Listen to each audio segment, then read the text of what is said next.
Grace, thank you so much. And now I want to bring in my co-host of the Georgia Vote, Zach Merchant. Both of our phones have been ringing off the hook in the last 48 hours from these Georgia lawmakers. We've seen a lot of finger pointing here, Zach. What are the Georgia lawmakers saying right now after these two failed votes? Of course, one of those a symbolic vote by the Democrats. Well, Faith, you're right on it there. You talk about a lot of finger pointing. It's really the kickoff of the blame game right now, and we are seeing a lot of division along party lines. In an interview with us today, Congressman Hank Johnson, he is a Democrat representing parts of DeKalb and Gwinnett counties. He blamed Republicans for this shutdown.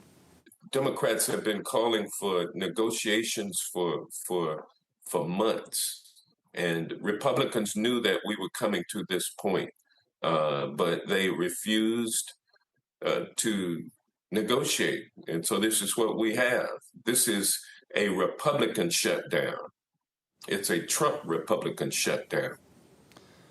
That's Congressman Hank Johnson there, and he is echoing a talking point, a messaging point that many Democrats have been speaking to over the last 24 hours. Republicans, they have a very different view of things. Vice President J.D. Vance, just hours ago, he and other Republicans, they have been arguing that this is on Democrats. They say Democrats could stop the shutdown if they support a short-term GOP proposal that would keep the government funded at roughly its current levels. Vice President Vance said this at the White House just hours ago. I think it's important to bracket the healthcare policy conversation because it's separate from the government shutdown. We think that we can open the government and then have the conversation about what best healthcare policy to fit the needs of the American people. That's all we're trying to do. That's all we're trying to accomplish. We've got to reopen the government first. Now, here is some more important context. Republicans need some Democratic votes to advance any legislation in the Senate. Even though Republicans have a majority, they don't have enough to get it done all on their own.